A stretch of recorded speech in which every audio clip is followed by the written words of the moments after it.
पप्पू जलीस को खास भाई है, और वो इनने बात करके घर में बैठ के कि भाई कुछ आदमी आके साथ लगो, कुछ आदमी आके साथ लगो, जो है बीजेपी जिताओ। इनने षड्यंत्र रचना शुरू कर दिया। तो खुदा के लिए सभी भाई सबकी जिम्मेदारी बने हैं। आज मैं ये देख रहा हूं कि हमारी जितनी गाड़ियां सब फुल भरी हुई हैं। मैंने सबसे यही बात कही है कि भाइयों गाड़ी में मत बैठो, उतर के नहीं जहां प्रोग्राम है यहाँ पे पहुंचो। तो तुम्हारी जरूरत है, जो मेहनत की जरूरत है। कौम ने फैसला ले लिया, इंशाअल्लाह तुम्हारी जीत है, जीत है, जीत है, जीत है। एक चीज मैं और कह रहा हूं कि हमारी जो माँ बहनें हैं, उनने चुनाव चिन्ह आज तक कांग्रेस का देखा है। तो मैं इस बात को कह रहा हूं कि बैटरी बैटरी बैटरी बैटरी, हर आदमी की जबान पर बैटरी आनी चाहिए और हर आदमी के दिमाग पर बैटरी आनी चाहिए। कभी ऐसा ना हो कि हमारी माँ बहनें वहां जाकर अब भी 150 वोटों का नुकसान हो जाए। खुदा के लिए प्रचार की, मेहनत की, दिमाग की जरूरत है। कौम ने 100% तो मैं नहीं कह सकता, 90% कौम ने फैसला ले लिया कि मुख्तार को एमएलए बनाना है, मुख्तार को, और इन जालिमों से पिंड छुड़ाना है, जालिमों से। ये जालिम है, खुदा की कसम मैं कह रहा हूँ इस चीज को, ये जालिम है जो आज भी षड्यंत्र रच रहे हैं। तो ये मैं कह रहा हूँ कौम को भला नहीं चाहते, सिर्फ अपना भला चाहते हैं। इनका दिमाग में एक चीज है कि अगर ये पढ़ा लिखा लड़का, इतना समझदार लड़का अगर एमएलए बन गया तो तुम्हारी दर पीढ़ी सदमतल राज खत्म होगा। तो फिक्र करने की बात ना मंत्री जी और प्रधान जलीस जी, फिक्र करने की बात ना। इंशाअल्लाह कौम ने तुम खत्म कर दिया। पहले तुमने कौम के साथ अन्याय करा, आज कौम त्योहार तुमने खत्म कर रही है।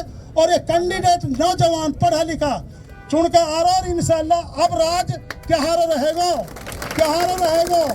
भाई जमशेद ड्राइवर का राज ना रहेगा, राज तुम्हारा रहेगा। मुख्तार जहाँ कह चलेगा, ये बात है।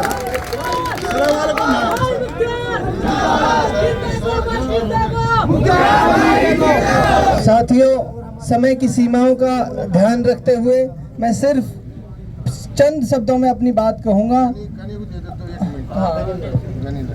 अस्सलाम वालेकुम। सबसे गुजारिश ये है, हमारा 10 ने फैसला कर दिया मुख्तार जी को। अब रही बात ऐसी 90% जाएंगे, 10% तो तब वो घोड़ेट पंचायत से गनी सरपंच, ये जोड़ी दोनों राजा के आदमी है, हम यूपी रो में भी। अब मुख्तार के मैं 7वीं दफा सरपंच बनूं और हमारा दोनों पंचायतों ने फैसला कर दियो। और परली घासों तो पानी ढाल है, इंशाअल्लाह जो पानी रुके ना, जब भरतपुर तक चलो जाए तो ये भी भरतपुर तक जाएगा, ये जयपुर तक जाएगा।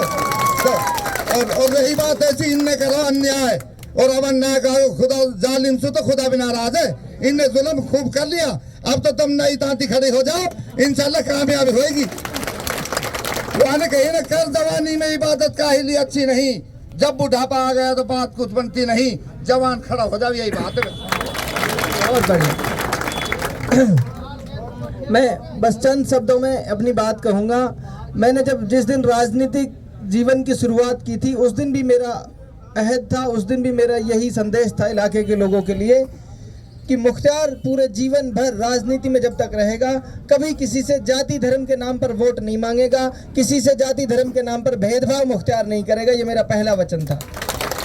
दूसरा वचन मेरा ये था, इलाके में एक एक आदमी, गरीब अमीर आदमी के बच्चों को पढ़ाने की मुख्तार की जिम्मेदारी रहेगी।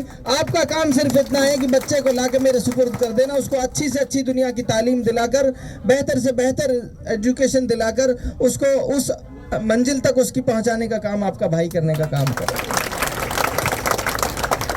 दूसरा काम जो मैंने महसूस किया इस लड़ाई के दौरान, नौजवान साथियों के अंदर जो डर देखता था आपसे साल भर पहले, आज वो डर, उस दिन भी मैंने कहा था हमारी लड़ाई इस डर के खिलाफ है। हम वो लोग नहीं है जो डर जाए, इस इलाके के लोग डर नहीं सकते किसी से।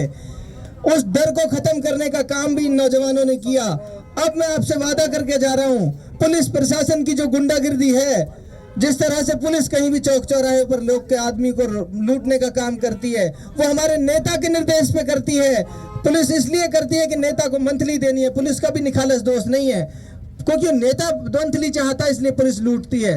आपका भाई, आपका बेटा विधायक बनेगा, किसी पुलिस वाले की हिम्मत नहीं होगी नाजायज मेरे इलाके के आदमी को रोक जाए। बिजली घरों की दलाली बंद हो जाएगी, आपका भाई बनेगा। तो सिर्फ इन्हीं शब्दों के साथ आपसे हाथ जोड़कर थोड़े समय में, क्योंकि अपनी बात कहनी थी, आप सब साथियों से गुजारिश ये है, अगले 10 दिन अपने इलाके के लिए दे दो। इस इलाके की 36 बिरादरी को बचाने के लिए अगले 10 दिन दे दीजिए। आप अपने अपने घरों से और आसपास निकल जाइए, हर आदमी को मनाइए कि किसी जाति धर्म के नाम पर इस बार बंटने नहीं देंगे, किसी जाति धर्म के भेदभाव में नहीं बंटने देंगे। बहुत बहुत शुक्रिया साथियों, बहुत बहुत आभार आपका।